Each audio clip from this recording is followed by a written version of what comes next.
Kemarin pernah ngisi acara di Mandala.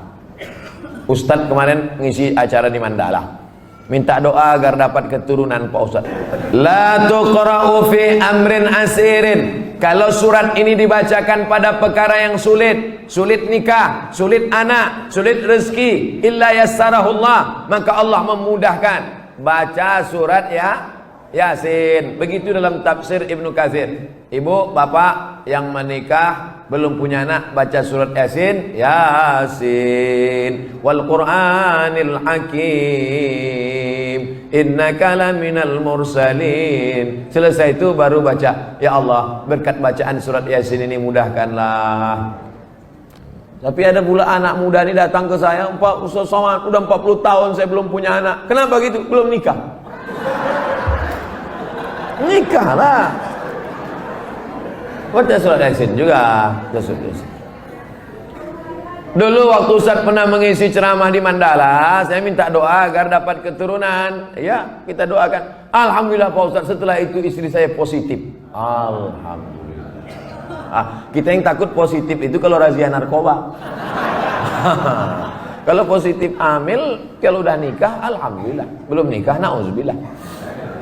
Sekali lagi mohon doanya Pak Ustaz. Minta doa sekali lagi agar saya dapat keturunan yang soleh dan soleha. Baca surat Ali Imran ayat 35, 36, 37. Mau tidur malam sama habis subuh. Surat Ali Imran 35, 36, 37. Ayat itu bercerita tentang perempuan solehah, namanya Hannah. Lakinya soleh, namanya Imran. Imran sama Hannah lama tak punya anak. Mereka bernazar, akhirnya punya anak. Lahirlah anak perempuan namanya Maryam. Maryam punya anak laki-laki namanya Isa. Allah jaga keturunannya. Idh qalat imra'atu Imran rabbi inni nadartu laka ma fi batni muharraran fataqabbal minni innaka antas samiul alim. Falamma wada'atha qalat rabbi inni wada'tuha unsa. Ini bagus. Bapak-bapak kasih ingat istrinya yang baca surat Ali Imran 35, 36, 37 ya. Abang aja lah. Kalau gitu akulah hamil. Kau baca sekarang, kalau tidak aku cari satu lagi. Bapak ni pantang ni pancing. Nampak betul keinginan terpendam. Insyaallah kalau anak saya laki-laki akan saya beri nama Muhammad Baghawi. Ulama besar. Imam Nawawi ada mengutip pendapat Imam Al-Baghawi dalam kitab Majmu' Syarah Muhadzab dalam masalah bayar fidyah salat. Fidyah salat itu pendapat Imam Al-Baghawi yang dikutip pendapatnya oleh Imam An-Nawawi dalam kitab Al-Majmu' Syarah Muhadzab. Bagus sekali. Kalau perempuan mohon kasih nama Pak Ustaz. Nuairah. Nuairah artinya secercah cahaya. Masya Allah. Kok tiba-tiba Ustaz kasih itu? Tak tahu pas nengok lampu. Nuairah. Nanti manggilnya kan Nuairah, secercah cahaya. Tambah-tambah kasih lain boleh, tak apa-apa. Ustaz, apa yang membedakan seorang makmum dengan seorang imam? Imam di muka, makmum di belakang. Ustaz ni macam jawaban anak TK. Al-imamu junnah. Imam itu penanggung jawab. Faqiraatul imam qiraatul makmum. Bacaan si imam menjadi bacaan makmum, maka bacaan imam mesti sempurna. Syarat menjadi imam 14. Buka dalam kitab Al-Fiqhul Islami wa Adillatuh Syekh Wahab Zuhaili menurut mazhab Syafi'i. Yang pertama, wali. Jadi kalau berkumpul orang di kota Medan ini, siapa yang paling layak menjadi imam? Wali kota. Kalau wali kotanya tak sanggup jadi imam, yang tak usah bersuara, imam zuhur, asar. Diangkat imam. Imam yang kedua namanya imam ratib. Diangkatlah imam ratib. Kalau di Masjidil Haram itu Syekh Abdurrahman Sudais. Itu diangkat oleh raja, oleh sebelum Salman, sebelum lagi Abdullah, sebelum lagi Fahad. Itu imam paling tinggi wali. Yang keduanya adalah imam ratib. Yang ketiga, ahfazuhum, yang paling banyak hafalan Qur'annya. Jadi kalau kumpul kita ramai-ramai, siapa yang paling layak jadi imam? Inilah yang hafiz. Ini sekarang banyak orang salah nih. Maju anak hafiz di depan, tuanya udah nikah dia. Pak, dia memang belum nikah tapi hafal Quran. Bapak udah nikah berapa kali, tak hafal sama. Dia memang belum nikah tapi Quran itu di kepala dia. Dia tinggal klik keluar Quran. Bapak klik keluar hutang. Saya lihat ada beberapa masjid musola tempat imam tuh lebih tinggi beberapa sentimeter. Boleh apa tidak Pak Ustaz? Makruh hukumnya kalau tempat imam itu lebih dari zira' sehasta. Sini tak ada sejengkal pun tidak. Kalau tempat imam itu lebih tinggi dari sehasta nih, makruh hukumnya. Dalam kitab Al-Fiqhul Islami wa Adillatuh. Dulu imam itu dibuat tinggi. Kenapa imam itu tinggi? Supaya suara imam sampai ke belakang. Karena waktu itu belum ada mikrofon. Maka suara imam tinggi. Bismillahirrahmanirrahim.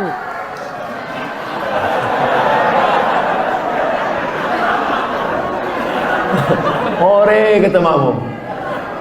Jadi kalau saya kira tak ada di Medan ini tempat imam lebih dari sehasta, kecuali Idul Adha, Idul Fitri ya. Tapi kalau yang imam-imam ratib di masjid tak sampai. Kalau sekedar dibangunnya segini tak apa-apa, supaya nampak imam. Karena ada juga makmum tuh yang menengok, mana imamnya, mana imamnya. Nah, tak mancing-mancing aja.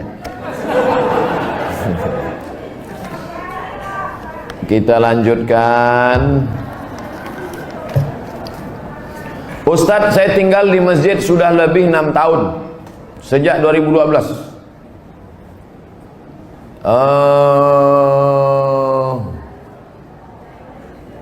Saya melanjutkan S2, alhamdulillah sudah lulus. Tapi pembayaran belum ada uang. Kalau ada orang dermawan yang ingin membantu, alhamdulillah saya mau bersyukur. Kirimkan ke nomor 0. Ini boleh untuk dibaca karena itu rahasia.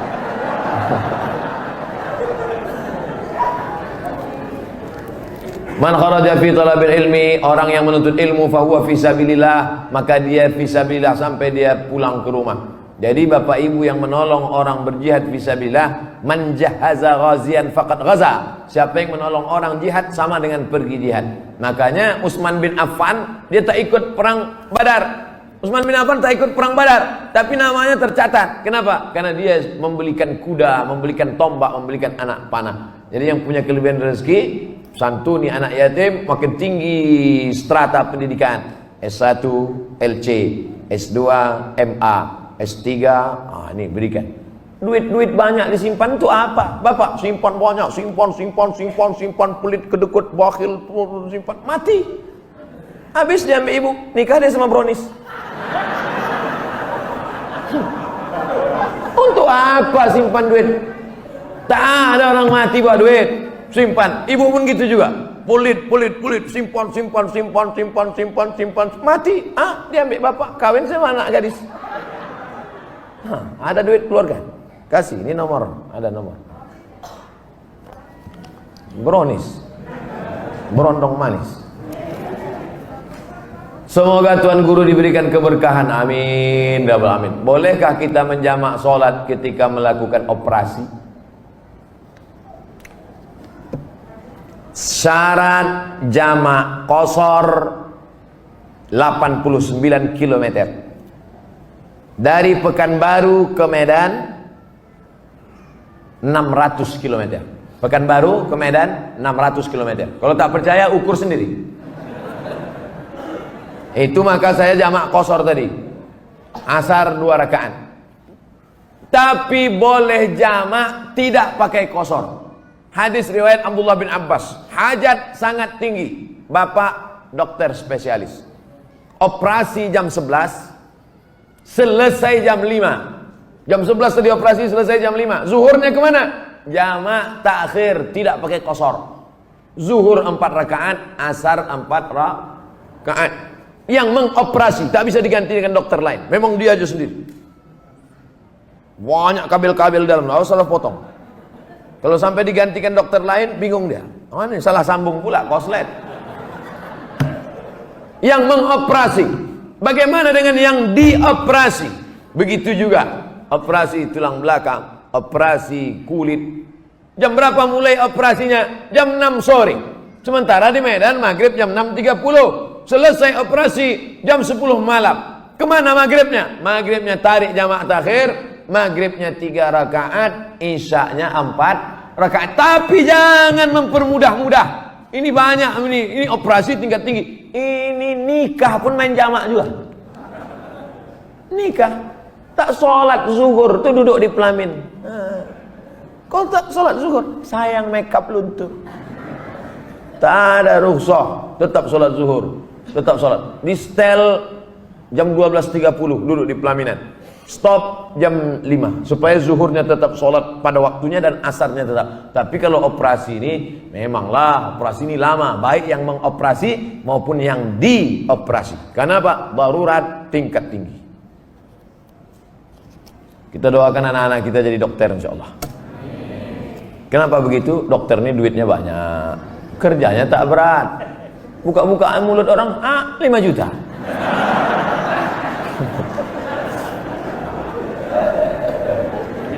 Bagaimana cara menyikapi suami yang meninggalkan istri dan berniat untuk tidak memberi nafkah?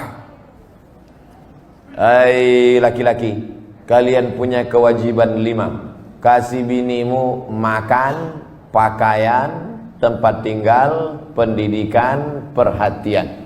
Makan, sudah. Pakaian, sudah. Banyak sekarang laki-laki tak ngasih bini pakaian. Itu yang di mall-mall tuh. Ada yang kuyak, ada yang tak berjahit, ada yang resleting belum berpasang. Ustaz nengok, tertengok tak sengaja. Saya tak ada niat nengok, tapi pas nengok-nengok lip tu nampak sikit.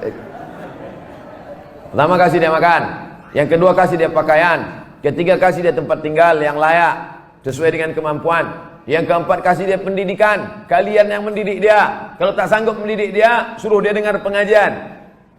Perhatian, sanjungan, perempuan suka disanjung-sanjung. Gimana abang tengok baju yang ku beli kemarin bang? Belum pernah abang menengok baju macam itu. Padahal berserak-serak simpang limun. Nah, kalau tidak kau berikan ini, maka perempuan ini punya wali. Jangan bodoh-bodohnya anak-anak gadis kita. Anak gadis ibu punya wali 6. Ayah, atuk, abang, adik, pakcik, abang ayah, adik ayah. Maka laki-laki yang tak menunaikan 5 kewajibannya tadi, wali tadi memanggil. Bukan 6-6-nya, salah satu. Jangan 6-6-nya, pucat mati dia. Salah satu aja. Ayah, abang, adik, pakcik, aku sebagai wali, sini kau sini.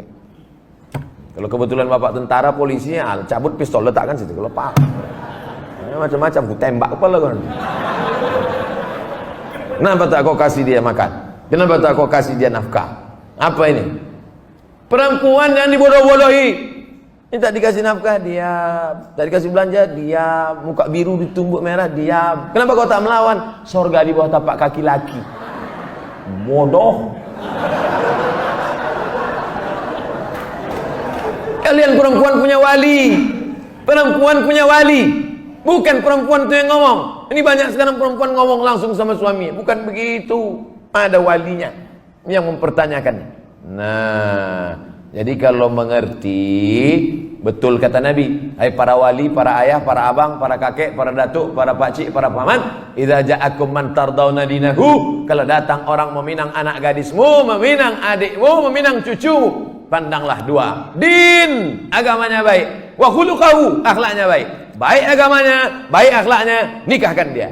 Jangan kau tengok mobilnya. Ini kalau datang naik Grab aja. Oh, datang naik Mercedes Benz, inilah dia. Rupanya rental.